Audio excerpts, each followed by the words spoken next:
যারা অন্যান্য ধর্মাবলম্বী আছে কিন্তু পরকালকে বিশ্বাস করে, এরাও কেউ জাহান্নামে যেতে চায় না, তাদের ভাষায় নরকে যেতে চায় না। আমরাও যারা ইমানদার, আমরাও কেউ জাহান্নামে যেতে চাই না। কেউ আছেন নাকি যে না হুজুর সব জান্নাতে গেলে হবে, আমার একটু জাহান্নামে যাইতে মন চায়, এরকম কেউ আছেন নাকি? কেউ নাই, সবাই চায় জান্নাতে যেতে। কারণ জান্নাতে যাওয়া আর জাহান্নাম থেকে বাঁচা এটাই মুমিনের প্রকৃত সফলতা। জাগতিক ধন সম্পদ আসবাব ক্ষমতা এগুলো মূল সফলতা নয়। মূল সফলতা কোনটা? মূল সফলতা হলো জান্নাতে যেতে পারা, জাহান্নাম থেকে বাঁচা। আল্লাহ তাআলা কুরআনুল কারীমের মধ্যে বলেন, কুল্লু নাফসিন যায়িকাতুল মাউত ওয়া ইন্নামা তুওয়াফাউনা উজুরাকুম ইয়াওমাল কিয়ামাহ ফামান যুহজিহা আনিন নারি ওয়া উদখিলাল জান্নাতা ফাকাদ ফাজ। আল্লাহ তাআলা বলেন, প্রত্যেকটি প্রাণকে মৃত্যুর স্বাদ আস্বাদন করতে হবে। মৃত্যুর মাধ্যমে আমরা অনন্তকালের সফর শুরু করব। জান্নাত অথবা জাহান্নামের আগে এক লম্বা সফর আছে, আলমে বরজাখ, কিয়ামতের আগে। এই সফর শেষ হবে সিংহায় ফুৎকারের মাধ্যমে। আল্লাহ তাআলা আমাদের সৃষ্টির সব মানুষকে একত্রিত করবেন, সব সৃষ্টিকে আল্লাহ একত্রিত করবেন। ওই দিন কেন আমাদের একত্রিত করবেন? ওই দিন হলো ফলাফল ঘোষণার দিবস, পুরস্কৃত অথবা তিরস্কৃত হওয়ার দিবস। এজন্য আল্লাহ তাআলা বলেন, ওয়া ইন্নামা তুওয়াফাউনা উজুরাকুম ইয়াওমাল কিয়ামাহ। কিয়ামতের দিন দুনিয়ায় মানুষ যেই কাজ করেছে, যেই আমল করেছে, দুনিয়ার কর্মের পূর্ণ প্রতিদান আল্লাহ তাআলা কিয়ামতের দিন দিবেন। সেই দিনের কৃতকার্য কারা, সফল কারা?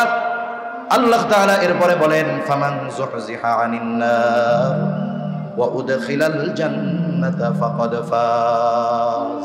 আল্লাহ তাআলা বলেন, সেই দিন যাদেরকে জাহান্নাম থেকে, আগুন থেকে, জাহান্নাম থেকে বাঁচানো হবে, জান্নাতে প্রবেশ করানো হবে, আল্লাহ তাআলা বলেন ফাকাদ ফাজ, তারা সফল হয়ে যাবে। সুবহানাল্লাহ। আমরা সবাই সফল হতে চাই, যারা চাই একটু হাত উঁচু করুন। নারায়ে তাকবীর, নারায়ে তাকবীর। আল্লাহ আমাদের সফলদের অন্তর্ভুক্ত হওয়ার তৌফিক দান করেন। তাহলে সফলতা নির্ভর করে কিসের উপরে? দুনিয়ার কাজের উপরে, দুনিয়ার আমল কর্মের উপরে। দুনিয়ার হায়াত অনেক কম। আমাদের সৃষ্টি মূল হলো আমাদের রূহ। আমাদের মূল কি জোরে বলেন তো? রূহ।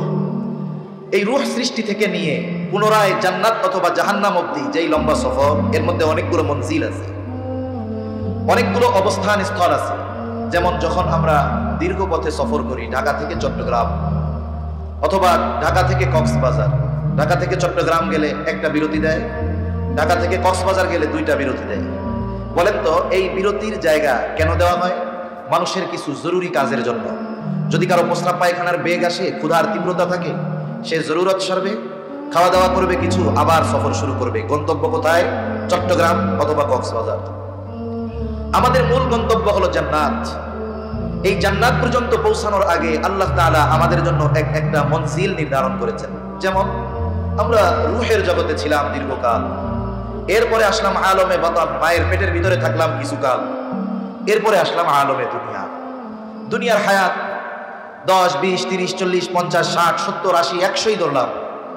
এই যে হায়াত 100 বছরের, বলে এই হায়াত আখিরাতের তুলনায় অতি অতি অতি অতি নগণ্য, ঠিক কিনা বলেন?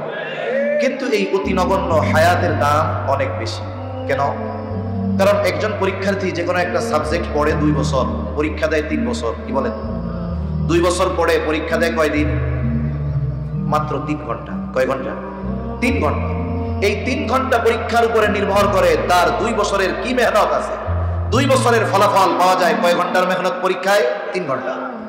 এজন্য পরীক্ষার হলের সময় কম, কিন্তু এই সময়ের দাম অনেক বেশি।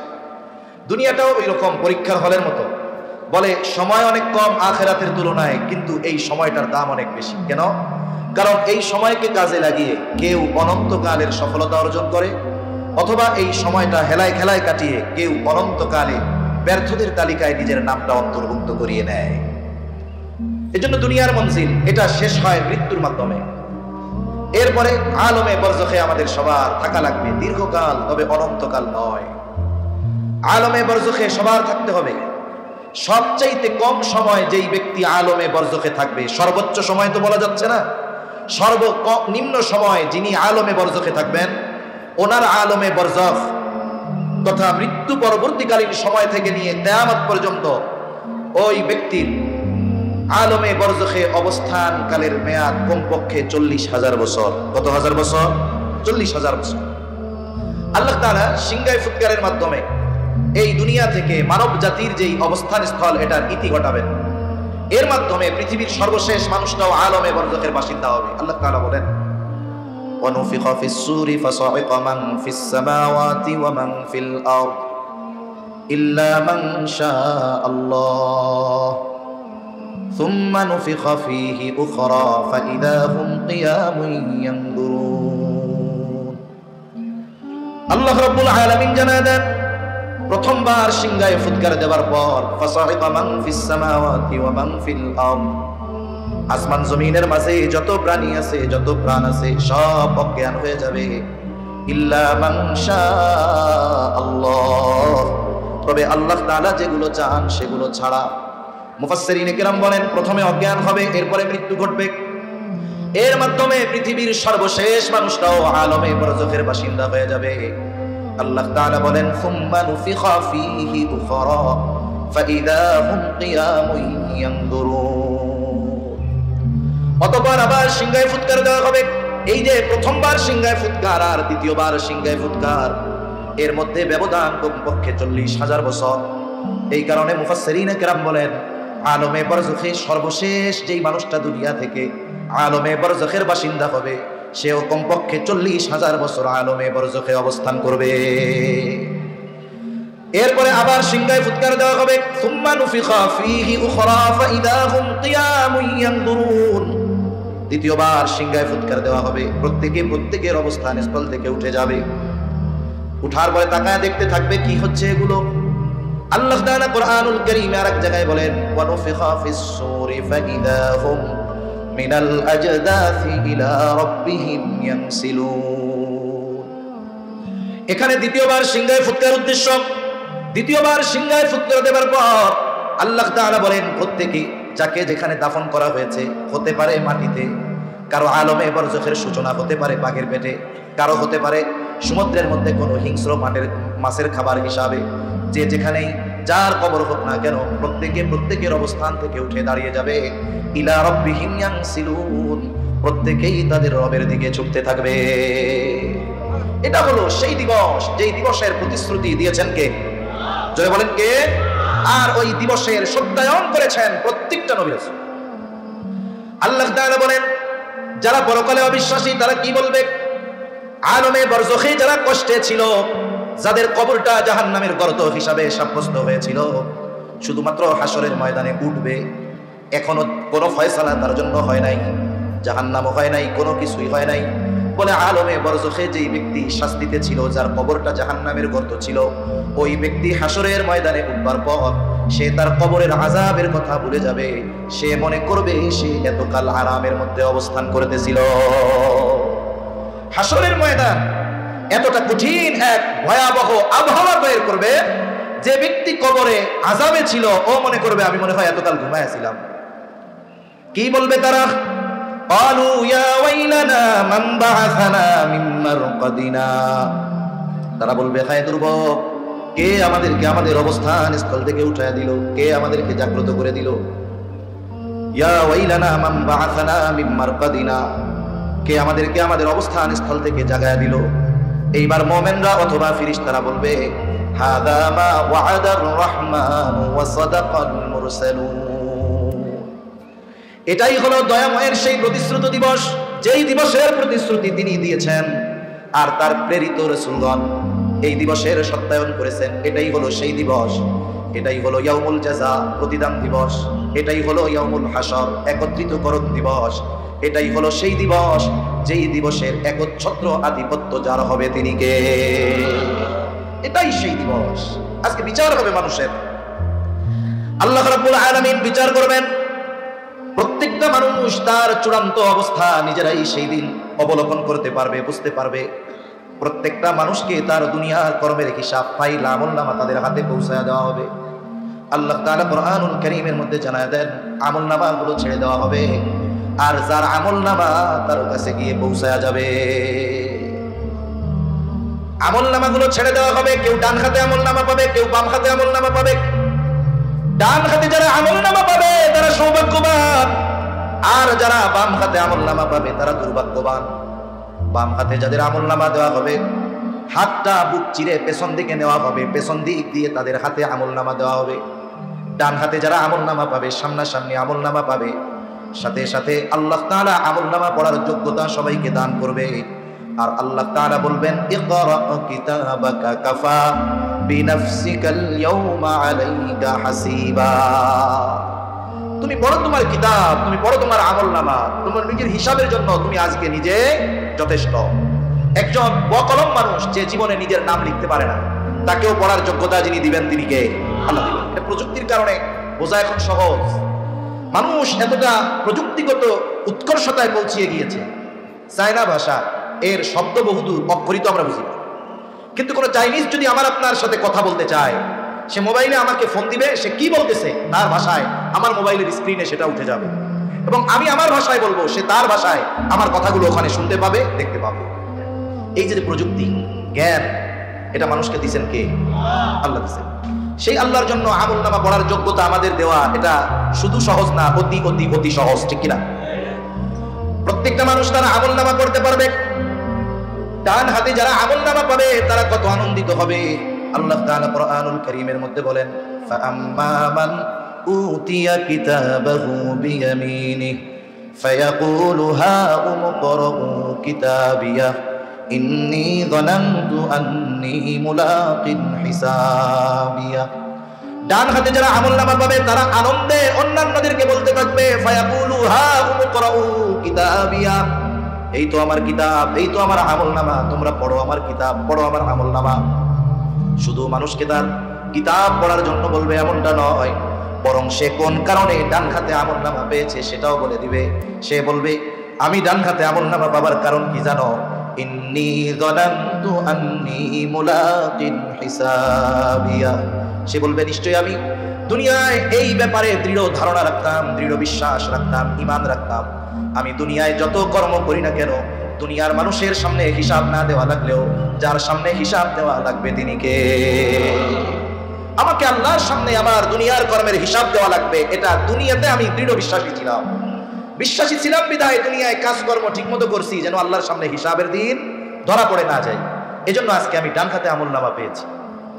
আর একদল বাম হাতে আমলনামা পাবে, তাদের অবস্থা কেমন হবে? আল্লাহ তাআলা বলেন, وَأَمَّا مَنْ أُوتِيَ كِتَابَهُ بِشِمَالِهِ فَيَقُولُ يَا لَيْتَنِي لَمْ أُوتَ كِتَابِيَهْ وَلَمْ أَدْرِ مَا حِسَابِيَهْ يَا لَيْتَهَا كَانَتِ الْقَاضِيَةَ مَا أَغْنَى عَنِّي مَالِيَهْ هَلَكَ عَنِّي سُلْطَانِيَهْ। বাম হাতে আমলনামা পেয়ে বলবে, ইয়া লাইতানি লাম উতা কিতাবিয়া, হায় দুর্ভোগ, আমি যদি এই কিতাব না পাইতাম কতই না ভালো হতো। ওয়ালাম আদরি মা হিসাবিয়া, আমি যদি আমার হিসাবটা না জানতাম কতই না ভালো হতো। ইয়া লাইতাহা কানাতিল কাদিয়া, ওই যে প্রথমবার দুনিয়া থেকে যে মরছিলাম ওটাই যদি আমার চূড়ান্ত ধ্বংসের কারণ হতো তাহলে কতই না ভালো হতো। এই যে আফসোস সে করবে, বাম হাতে আমলনামা পাবে। মূল কথা হলো, ডান হাতে যারা আমলনামা পাবে তাদের জন্য এই ঘোষণা নিশ্চিত, যদি পাপের কারণে তাদের জাহান্নামে যাওয়াও লাগে, অনন্তকাল জাহান্নামে থাকা লাগবে না। তার মানে সে সুনিশ্চিত যে আমি আমার সর্বশেষ আবাসস্থল হিসাবে যে স্থান পাবো সেটা হলো জান্নাত। আর বাম হাতে যারা আমলনামা পাবে এদের চূড়ান্ত আর অনন্ত আবাসস্থল হলো জাহান্নাম। জান্নাতীরা জান্নাতে চলে যাবে, জাহান্নামীরা জাহান্নামে চলে যাবে। একটা সময় জান্নাতি যারা তারা অনন্তকাল জান্নাতের জন্য সাব্যস্ত হয়ে যাবে, জাহান্নামী যারা অনন্তকাল জাহান্নামের জন্য সাব্যস্ত হয়ে যাবে। আমি আপনাদের খেদমতে যে আয়াতগুলো তিলাওয়াত করেছি, এই আয়াতগুলো মূলত হলো জান্নাতি আর জাহান্নামীদের মধ্যে কথোপকথন। আল্লাহ তাআলা এই জায়গায় জাহান্নামীদের জাহান্নামে যাওয়ার 4টি কারণের কথা বলছেন। কয়টা কারণ? আরেকটু আসতে বলেন, কয়টা কারণ? যদিও কাফেরদের উদ্দেশ্য করে এই আয়াতগুলো আল্লাহ নাজিল করেছেন, তথাপি কোন ইমানদার দাবিদারের মধ্যেও যদি এই বিষয়গুলো পাওয়া যায়, তাকেও হয়তো ক্ষণকাল অথবা দীর্ঘকাল জাহান্নামে থাকা লাগতে পারে। এই জন্য আমরা সকলেই তো জাহান্নাম থেকে বাঁচার মাধ্যমে সফলতা অর্জন করতে চাই কি চাই না? যদি চাই তাহলে আল্লাহ যেই 4টি বিষয়ের কথা বলেছেন ওই 4টি বিষয় যদি আমাদের মধ্যে থাকে তাহলে ওইগুলো আমাদের মধ্য থেকে বের করব।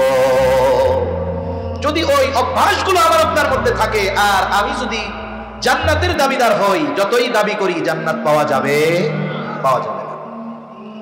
জান্নাতীরা জান্নাতে, জাহান্নামীরা জাহান্নামে। তাফসীরের মধ্যে আসছে, তাফসীর ইবনে কাসীর সহ প্রসিদ্ধ অধিকাংশ তাফসীরের মধ্যে আসছে আল্লাহ তাআলা জান্নাতী আর জাহান্নামীদের মধ্যে কথা এবং দেখার ব্যবস্থা করে দিবে। আল্লাহ তাআলা বলেন, কুল্লু নাফসিন বিমা কাসাবাত রাহিনা ইল্লা আসহাবাল ইয়ামিন। আল্লাহ তাআলা বলেন, কুল্লু নাফসিন বিমা কাসাবাত রাহিনা, প্রত্যেকটি প্রাণ তার কর্মের কারণে জাহান্নামে আবদ্ধ হবে। এটা হলো মূল কথা। তার মানে কোন প্রত্যেকটি প্রাণী বা মানুষ? বলে যারা জাহান্নামে যাবে তারা হলো বাম হাতে আমলনামা যারা পেয়েছে, তারা প্রত্যেকেই তাদের কর্মের কারণে জাহান্নামের মধ্যে আবদ্ধ থাকবে।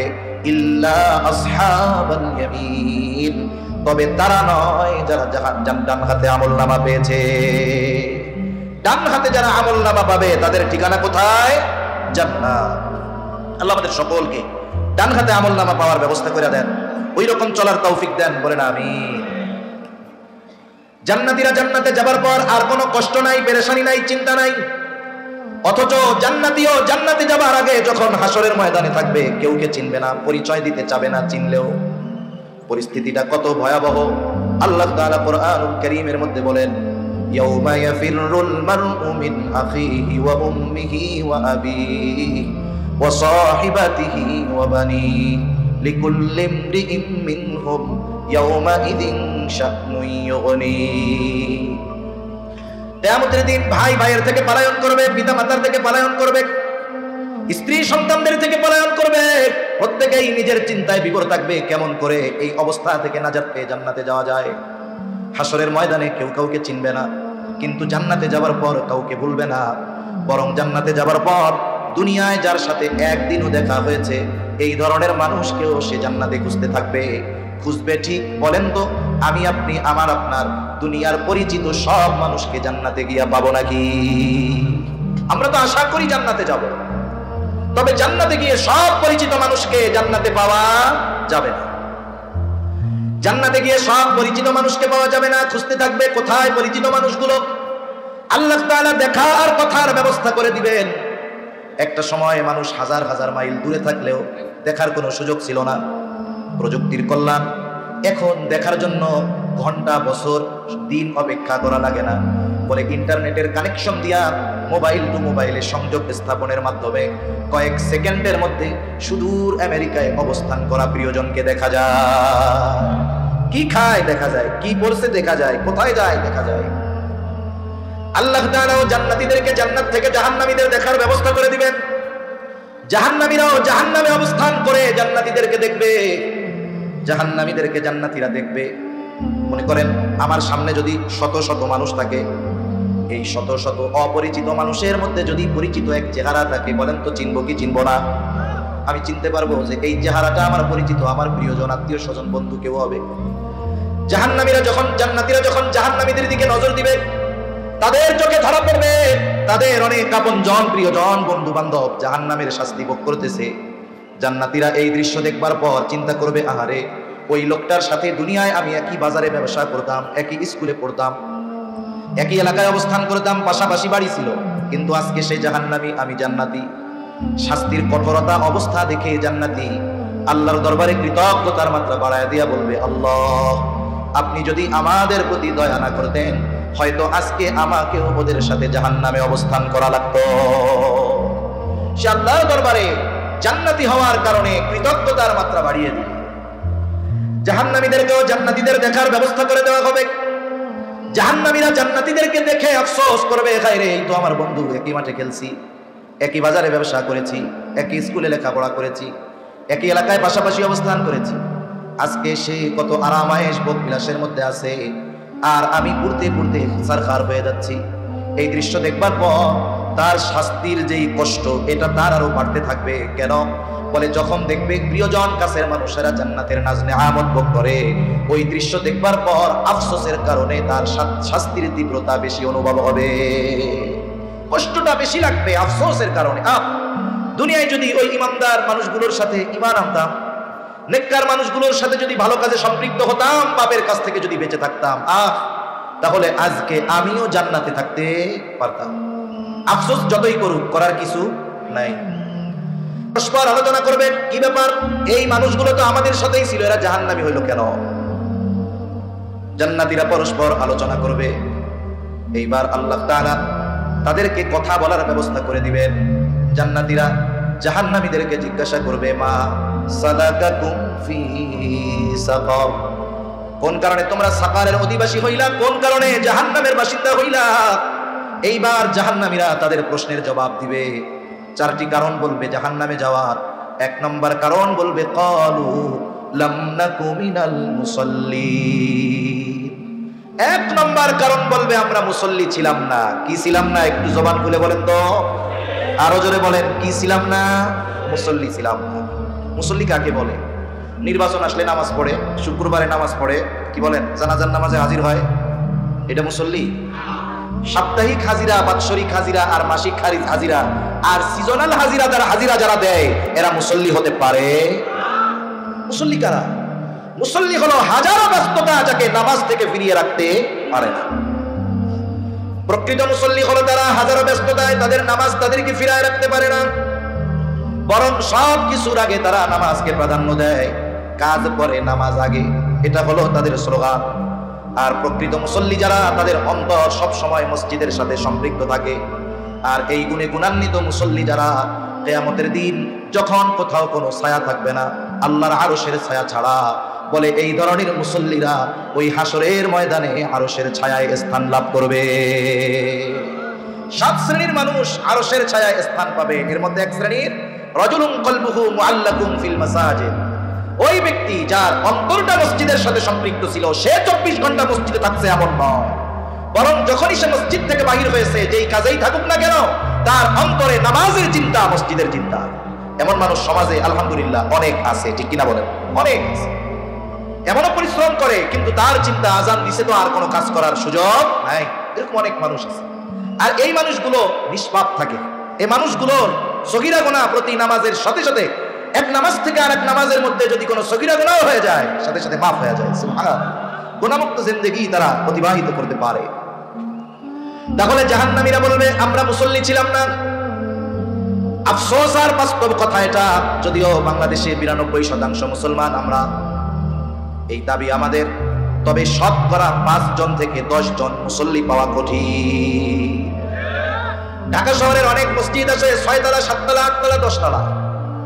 জুমার দিন অনেক মহল্লার মসজিদ, বাস স্ট্যান্ড অথবা বাজারের মসজিদে বাহিরের মুসল্লি অনেক হয়, কিন্তু ভেতরে মহল্লার মধ্যে যেই মসজিদগুলা, ওই জায়গায় বাহিরের মুসল্লিরা থাকে না, বরং ওই এলাকার সব মুসল্লি। জুমার দিন ওই মহল্লার মসজিদ 8 তলা মসজিদ পরিপূর্ণ ভরে যায়। মসজিদের সামনে আরো 8 তলার মুসল্লি ফাঁকা জায়গায় মসজিদের সামনে দাঁড়ায়। তাহলে 16 তলা ভরা মসজিদ মুসল্লি।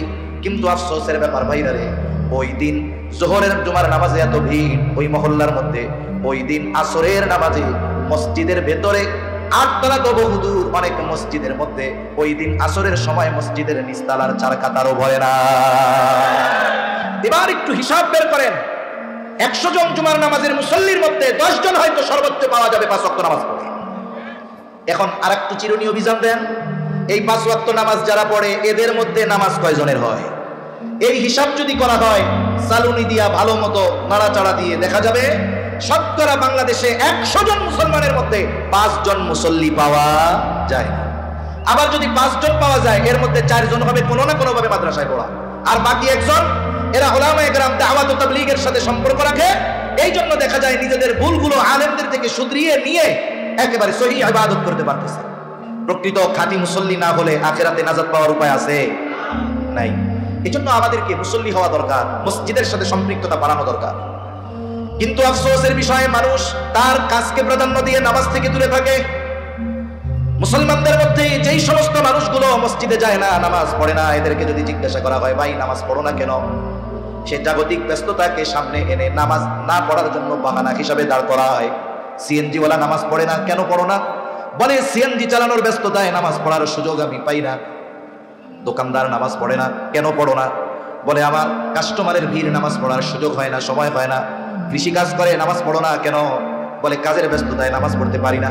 ফ্যাক্টরিতে কাজ করে, গার্মেন্টসে কাজ করে, নামাজ পড়ো না কেন? বলে কাজের ব্যস্ততায় নামাজ পড়তে পারি না।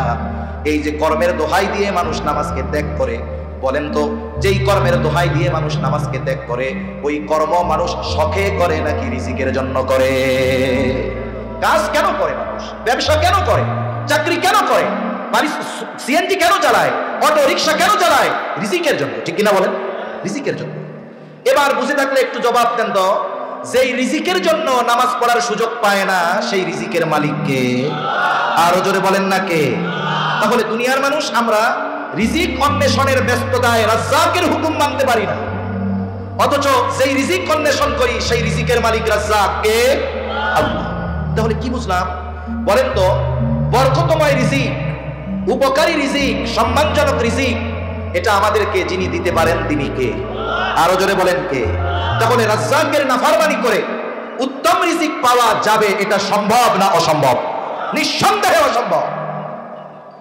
রাজ্জাকের গোলামির মাধ্যমে পরিপূর্ণ উত্তম রিজিক লাভ করা সম্ভব, কারণ এই নামাজের মাধ্যমে বান্দা রাজ্জাকের কাছ থেকে উত্তম রিজিক লাভ করতে পারে।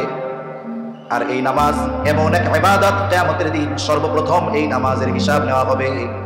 নবীজি সাল্লাল্লাহু আলাইহি ওয়াসাল্লাম বলেন, আউয়ালু মা ইউহাসাবু বিহিল আবদু ইয়াউমাল কিয়ামাতিস সালাহ। কিয়ামতের দিন সর্বপ্রথম নামাজের হিসাব নেওয়া হবে। এক বর্ণনার মধ্যে আসছে, যার নামাজের হিসাব সঠিক হয়ে যাবে, তার জন্য বাকি বিষয়ের হিসাবগুলোকে যিনি সহজ করবেন তিনি কে?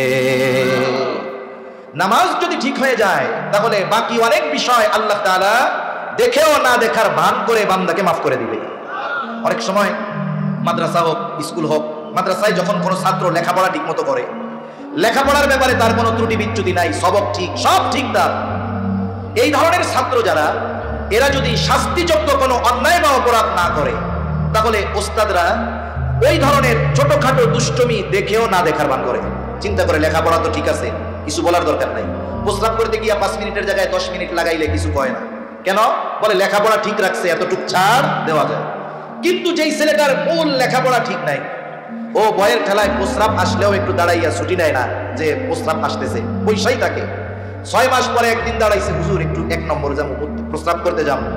হুজুর কইবে ডায়াবেটিসে ধরছে না, খালি মতন আর মতন, একটু পর পর খালি বাইরে যাওয়া লাগে না? অথচ ছুটির জন্য দাঁড়াইছে কয় মাস পর? 6 মাস পর। কিন্তু এটা চোখে পড়লো কেন? বলে মূলটা ঠিক নাই, এই জন্য সব খালি চোখে পড়ে।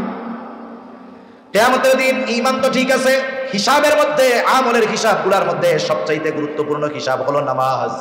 বলে নামাজের হিসাব যার ঠিক হবে, বাকি বিষয়গুলোর মধ্যে যদি ত্রুটি বিচ্যুতিও থাকে, আল্লাহ তাআলা হিসাব সহজ করে দেখেও না দেখার ভান করে বান্দাকে মাফ করে দিবে। এজন্য নামাজের ব্যাপারে আমাদের সর্বোচ্চ যত্নশীল হওয়া দরকার। তাহলে রিজিক অন্বেষণ করতে গিয়ে নামাজ বাদ দেয়, এরা হলো বোকা।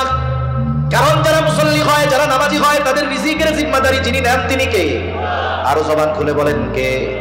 আল্লাহ তাআলা বলেন, ওয়া'মুর আহলাকা বিস-সালাতি ওয়াসতাবির আলাইহা লা নাসআলুকা রিজকা নাহনু নারযুকুকা ওয়াল আকিবাতু লিত-তাকওয়া।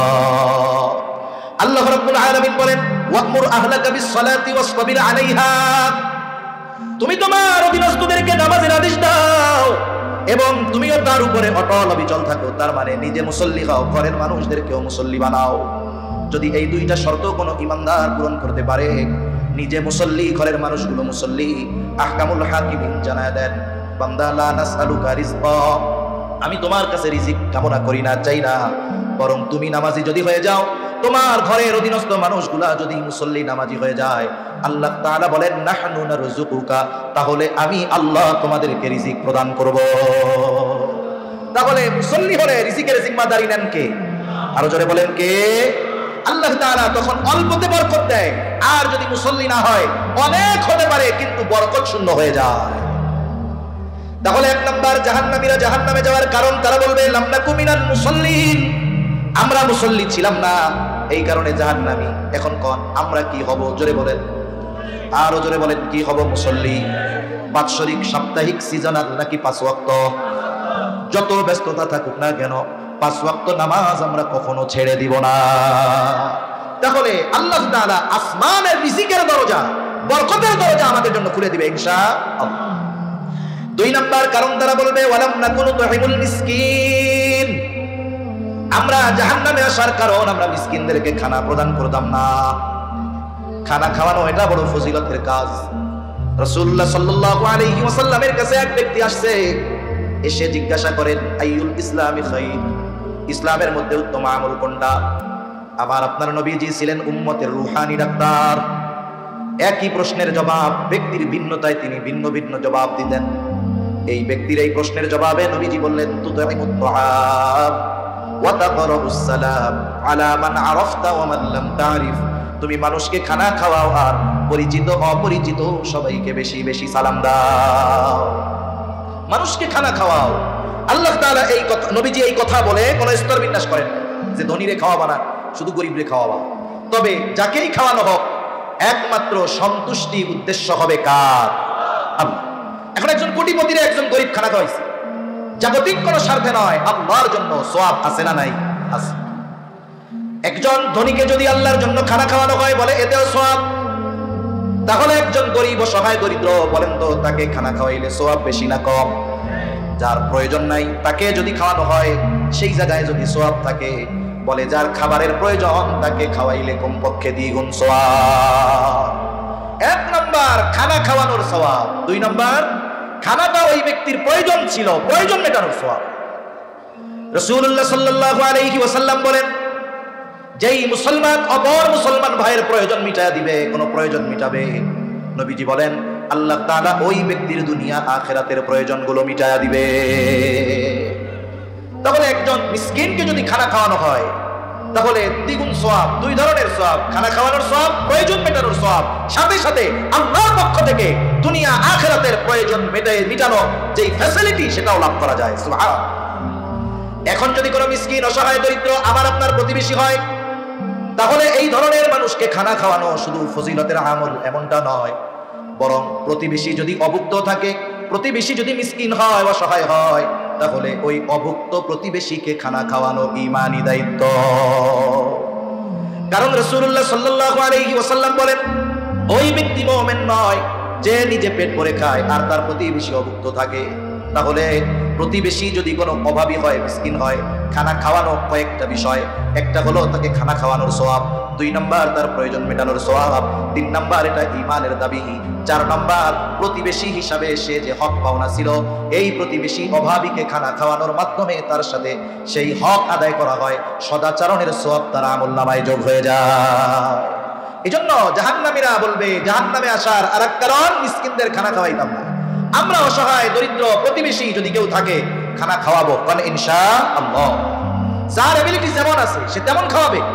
কিন্তু আফসোস আমাদের দেশে এই খানা খাওয়ানোর ফজিলতের কথা বলে অনেক সময় 40 দিনা বাৎসরিক যেই এগুলো করা হয়, এগুলো করার মাধ্যমে দেখা যায় তেলওয়ালাদের তেল দেওয়া হয়, মিসকিনদেরকে হাড্ডি আর জল দিয়ে চালিয়ে দেওয়া হয়। আপনি খাওয়ানোর সুবিধা নাই, যার খাবারের অভাব নাই তাকে কেন খাওয়ান? মৃত ব্যক্তির নামে খাওয়াবেন মিসকিন অসহায় যারা তারা। আরেকজন আত্মমর্যাদা সম্পন্ন ব্যক্তি মৃত ব্যক্তির নামে খানা খাওয়ানো হলে ওই খানায় অংশগ্রহণ করতে পারে। আমরা দেখছি তো গ্রাম অঞ্চলে, ছোটবেলায় দেখছি অনেক নেতা টেতা সম্ভ্রান্ত লোকরা আসছে মরা বাড়ি খাওয়া দেখতে, সুন্দর মতো এক ডেক্সি ভিতরে নিয়ে গেছে। খাওয়ানো জায়েজ না জায়েজ পরে, কিন্তু খাওয়াইয়াও তো আবার শরীর উপরে বাটপাড়ির মতো করা হয়। যারা এই খাবারের মূল হকদার তারা যদি একটা গোস্তের টুকরার পরে একটু ঝোল চায় ধমক দিয়ে বসায় দেয়, ঠিক কিনা বলেন? এটা কোন ধরনের সওয়াবের খাওয়ানো হইল? এজন্য খানা আপনি খাওয়ান, জায়গা মতো খাওয়ান, যেখানে খাওয়ালে উপকার হবে, সওয়াব হবে, কাজে লাগবে। তাহলে জাহান্নামীরা তাদের জাহান্নামে যাওয়ার দ্বিতীয় কারণ বলবে ওয়ালাম নাকুনু তুইমুল মিসকিন, আমরা মিসকিনদেরকে খানা খাওয়াইতাম না, এই জন্য জাহান্নামে। তাহলে আমরা কি করব? মিসকিনদের খানা খাওয়াবো।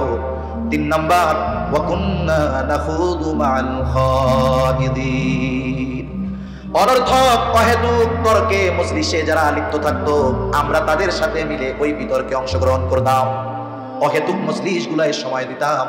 আমাদের দেশে সবচাইতে বড় অহেতুক মজলিসের জায়গা হলো চায়ের দোকান। প্রত্যেকটা চায়ের দোকানে, শহর বলেন আর গ্রাম বলেন, অহেতুক মজলিসের আড্ডা। ওই জায়গায় সব ধরনের বুদ্ধিজীবী পাওয়া যায়, রাজনীতিবিদ আছে, ডাক্তার আছে, ইঞ্জিনিয়ার, উকিল। খালি সমস্যার কথা আপনি যে বলবেন, দেখবেন সমাধান দেওয়ার জন্য সবাই হাজির। এই চায়ের দোকানে বসে বসে ঈমান আমলের কথা বলা হয়। কি বলেন? দুনিয়ার সব গীবত, মিথ্যা কথা, মানুষের সমালোচনা সব এই চায়ের দোকানগুলোর মধ্যে হয়। চায়ের দোকানে বসে বসে ইউক্রেন আর রাশিয়ার যুদ্ধ থামিয়ে দেওয়া হয়। চায়ের দোকানে বসে বসে ইরান আর ইসরায়েলের যুদ্ধ থামিয়ে দেওয়া হয়। চায়ের দোকানে বসে বসে পাকিস্তান আর আফগানের যুদ্ধ থামানোর পরিকল্পনা করা হয়। অবস্থা কি দেখছেন? বৈশা আছে বাংলাদেশের চায়ের দোকানে, তার মেজাজ কোথায় পৌঁছায় গেছে। অথচ এই আল্লাহর বান্দা আজান দিলে মসজিদে আসতে পারে, এমন চার দোকানের ক্রেতার অভাব নাই আমাদের দেশে। অথচ আফসোস, কেন এরা থাকে? এদেরকে যদি বলা হয়, বলে টাইম পাস করি, সময় পাস করি। গ্রামে কিছু মানুষ আছে, শহরেও আছে, মনে করেন এরা কি করবে, এদের কাজ কাম নাই, সন্তান 3-4টা বড় বানাইছে, চাকরি করে বিদেশে থাকে, এখন তো আর পরিশ্রমের দরকার নাই, পরিশ্রম নাই, চাকরি নাই, সময় কাটাবে কেমনে? বলে বিশেষ করে শীতের দিন জোহরের নামাজ পড়ে 4টা খাইয়া বের হবে। চায়ের দোকানে আল্লাহর বান্দা আসবে ওই 2, 2:30, 3টা থেকে নিয়ে একবারে রাত 9টা 10টায়, এরপরে বাড়ি ফিরবে। এক টানা 7, 8, 9 ঘন্টা চায়ের দোকানে বসে থাকে, কোনো কাম কাজ নেই। 3 মাথা এক জায়গা দিয়া, 3 মাথা বুঝেননি, 2 হাঁটু আর মাথা এইভাবে দিয়া বসে চার দোকানে এই দীর্ঘ সময় বসে থাকে। আমি যদি তারে জিজ্ঞাসা করি, চার দোকানে বসে কি করেন? সময় কাটে না, সময় কাটাইতেছি, টাইম পাস করতেছি। আপনি যদি ওই লোকটারে গিয়ে বলেন, আল্লাহ তাআলা তো আপনাকে অনেক সময় দিয়েছেন, তাহলে এক কাজ করেন, আগামী বিশ্ব ইজতেমা থেকে 3 চিল্লায় চলে যান। আল্লাহ যেহেতু সময় দিয়েছে, সময়গুলোকে আল্লাহর রাস্তায় কাজে লাগান। এই কথা যখন আপনি তাকে বলবেন, দেখবেন সে গলা উঁচু করে বলবে, বাবুরে আমার এত বেশি ব্যস্ততা, এত ব্যস্ততা মনে হয় ডক্টর ইউনূসেরও না। যখন আপনি তার সময়কে দিনের কাজে ব্যয় করতে বলবেন, তখন তার মতো বিজি লোক আর দুনিয়ায় পাওয়া যাবে না। অথচ সময় কাটায় কোথায়? চায়ের দোকানে। অথচ মানুষ, আমরা যদি বুঝতে পারতাম আল্লাহর দেওয়া যত দামি দামি নেয়ামত আছে, সবচেয়ে দামি নেয়ামত গুলার মধ্যে অন্যতম দামি নেয়ামত হলো এই হায়াত, এই সময়। অথচ এই সময়গুলো আমরা হয়তো কাটায় দেই। সময়গুলোকে বেহুদা যদি কেউ অতিবাহিত করে, গুনার মাধ্যমে অতিবাহিত করে, বলে সময়ের বরকত আল্লাহ উঠিয়ে নিয়ে যায়। আর যদি সময়গুলোকে নেক কাজের মধ্যে অতিবাহিত করা হয়, ওই সময়কে আল্লাহ তাআলা বরকত দিয়ে ভরপুর করে দেয়। দুনিয়া থেকে যখন কোনো মানুষ পরকালের প্রতীক হয়, দেহ থেকে রূহটা বিচ্ছিন্ন হয়ে যায়, যেই মানুষগুলো দুনিয়ার হায়াত এইরকম অহেতুক ভাবে নষ্ট করেছে, অহেতুক মজলিসের মধ্যে সময় অতিবাহিত করেছে, ওই মানুষগুলো ইন্তেকালের সাথে সাথে এই সময়ের মূল্যগুলো বুঝতে পারে ঠিক, কিন্তু তখন তাদের আর কোনো কিছু করার থাকে না। মানুষ মারা যাওয়ার পরে কথা বলে, কিন্তু দুনিয়ার কোনো মানুষ শুনতে পারে না। রাসূলুল্লাহ সাল্লাল্লাহু আলাইহি ওয়াসাল্লাম বলেন, মৃত ব্যক্তির কথার আওয়াজ যদি দুনিয়ার মানুষ শুনতে পাইতো, তাহলে তারা দাফন কাফন বাদ দিয়া দিত ভয়ে। যেই মানুষগুলো দুনিয়ায় আল্লাহ সম্পদ দিয়েছে, দান সাদকা করে নাই, সম্পদ ছিল, সময় ছিল, নেক কাজ করে নাই, ওই মানুষগুলো মরার পরে হায়াতের মূল্য বুঝতে পারে। তখন সে বুঝতে পারে চায়ের দোকানে ওয়াহিদুক আড্ডায় কি দামি সম্পদ তারা নষ্ট করেছে। তখন সেই মানুষগুলো বুঝতে পারে, ওই সময়ের মূল্য অনুধাবন করে আল্লাহ তাআলার কাছে ফরিয়াদ করে বলে, রব্বানা, আল্লাহ তাআলার কাছে ফরিয়াদ করে বলে, ও রব, আমাদেরকে একটু সামান্য সময়ের জন্য অবকাশ দেন। আর আল্লাহ তাআলা এর আগেই সতর্ক করে দিয়ে বলেন, তোমাদেরকে যেই রিজিক দেওয়া হয়েছে, মৃত্যু আসার পূর্বে এর থেকে তোমরা সাদকা করো, দান করো, ব্যয় করো। এর দ্বারা উদ্দেশ্য তোমরা ভালো কাজ করো, নেক আমল করো মৃত্যু আসার আগে। কিন্তু চলে আসে ওই ব্যক্তি তখন আল্লাহর কাছে ফরিয়াদ করে বলে, ফায়াকুলা রাব্বি লাউলা আখারতানি ইলা আজালিন করিব, ও আমার রব, আমাকে যদি কিছু সময়ের জন্য অবকাশ দেওয়া হতো, আবার যদি একটু দুনিয়ায় যাইতে দিতেন। বলেন তো, যত আবেগ নিয়ে বলুক না কেন, একটা সেকেন্ডের জন্য পুনরায় দুনিয়ায় আসার সুযোগ আছে নাকি? সে বলবে, রব, ফায়াকুলা রাব্বি লাউলা আখারতানি ইলা আজালিন করিব ফাআসাদদাকা ওয়া আকুম মিনাস সালিহিন। ও রব, আপনি যেই সম্পদ দিয়েছিলেন তা থেকে দান সাদকা করতাম, আর এত বেশি নেক আমল করতাম যে আমি সৎ কর্মশীলদের অন্তর্ভুক্ত হয়ে যাইতাম। এই ব্যক্তি মৃত্যুর পর হায়াত বা সময়ের মূল্য বুঝতে পেরেছে ঠিক, কিন্তু কিছুই করার নাই। এই আফসোস যেন আমার আপনার মৃত্যুর পরে করা না লাগে। 4 নাম্বার কথা শেষ।